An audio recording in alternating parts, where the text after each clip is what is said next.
अब विपश्यना के बारे में साधकों से जो एक गलती होती है, बार बार होती है, हम बार बार समझाते हैं फिर भी सुनते हैं कि वही गलती किए जा रहे हैं तो उसे फिर दोहराते हैं।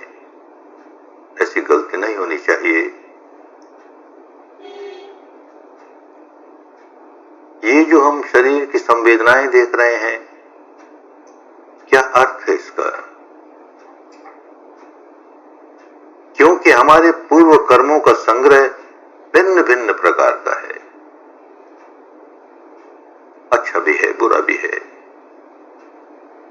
और उनके परिणाम जो आते हैं वो उसी प्रकार अच्छे भी आते हैं, बुरे भी आते हैं।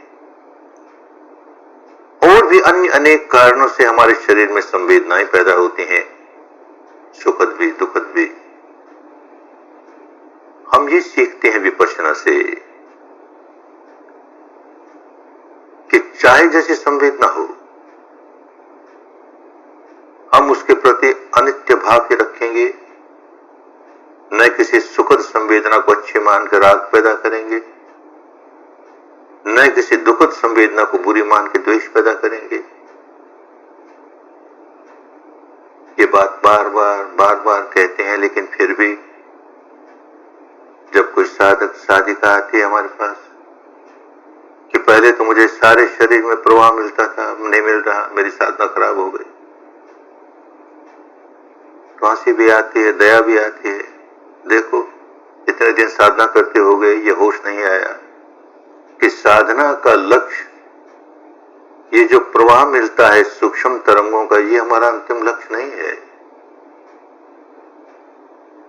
ये तो अपने आप में एक आलंबन है, जिस आलंबन से हम चित्त को निर्मल करते हैं। जैसे दुखद अनुभूति आती है तो आलंबन हमारे लिए, इस दुखद अनुभूति आने के कारण ही हम अपने द्वेष के स्वभाव से छुटकारा पाते हैं। ऐसी सुखद अनुभूति जो आई है वो इसीलिए आई है कि हम अपने राग के स्वभाव से छुटकारा पाएं। इसमें क्या अच्छा क्या बुरा? चाहे राग हो चाहे द्वेष हो, दोनों ही खतरनाक हैं। राग के जो गहरे संस्कार हैं वो इन सुखद अनुभूतियों से ही निकलेंगे, द्वेष के जो गहरे संस्कार हैं वो दुखद अनुभूतियों से निकलेंगे। तो धारापूर्वा मिलने लगी तो साधना बहुत अच्छी हो गई, और धारापूर्वा छूट गई तो साधना खराब हो गई।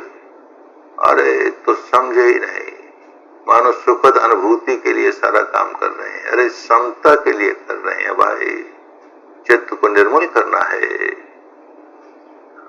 हम समझे हमारे जीवन में क्या होता है, किस तरह की घटनाएं घटती हैं, उतार चढ़ाव, बसंत पतझड़, बसंत सबके जीवन में आता है। संसार में एक आदमी ऐसा नहीं जिसके जीवन में केवल बसंत ही बसंत आए, पतझड़ नहीं आए, जिसके जीवन में सारी मनचाही बातें हो, कोई अनचाही बात ना हो। एक व्यक्ति संसार में ऐसा नहीं मिलेगा। लेकिन नासमझ होता है तो क्या करता है, जब जब मनचाही होती है, कोई सुखद घटना घटती है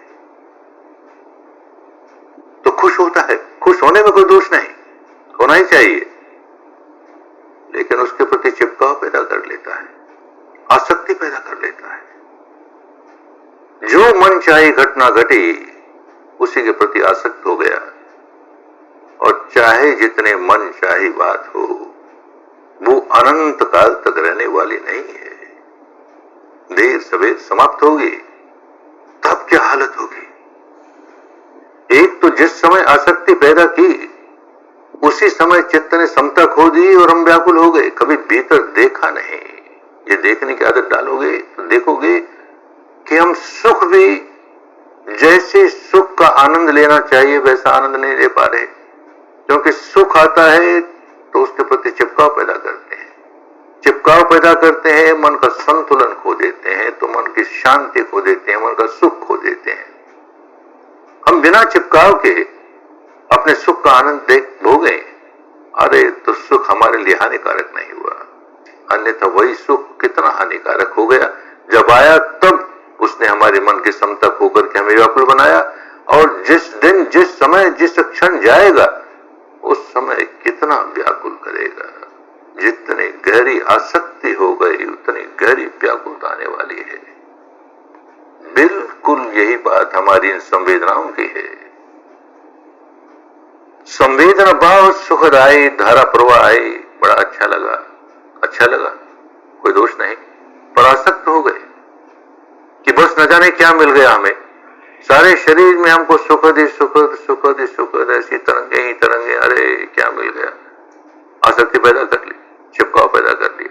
जैसे ही चिपकाव पैदा किया, मन की क्षमता खो दी, मन का संतुलन खो दिया, मन का सुख खो दिया, मन की शांति खो दी, वहीं हमने हानि कर ली। और जब वो सुखद संवेदना पूरी हुई, समाप्त हुई और बदल करके दुखद संवेदना शुरू हुई, तब देखो क्या हालत होती है। कितनी उदासी, कितनी निराशा। तो जीना नहीं आया, हमें विपश्यना करनी नहीं आई। ये बात खूब अच्छी तरह समझे। जो समझदार विपश्य साधक है वो बार बार समझता रहे कि सुखद संवेदना आने पर कहीं मुझे इसके प्रति आसक्ति तो नहीं जाग रही है। यही भाव, ये भी अनित्य भाई, नश्वर है, भंगुर है, परिवर्तनशील है, बदलने वाली है, देर सवेर बदल ही जाएगी। और जब बदल जाएगी तो मुस्कुराएंगे, हम तो पहले ही जानते थे बदलने वाली है, बदल गई क्या हुआ, अब जो आई है उसको देखेंगे। तो विपश्यना में आगे बढ़ता जाएगा और इसको अपने प्रगति का मापदंड बना लेगा। सुखद संवेदना आई तो हमारी बड़ी प्रगति हो रही है, दुखद आई तो हमारी अवनति हो रही है। अरे तो विपश्यना नहीं समझ में आई। बार बार दोहराते हैं इस बात को, और बार बार कोई ना कोई साधक हमारे पास आगे कहता है, गुरुजी साधना खराब हो गई, पहले बड़ा धारा प्रवाह मिलता था, बड़ा आनंद आता था, अब तो आनंद नहीं है।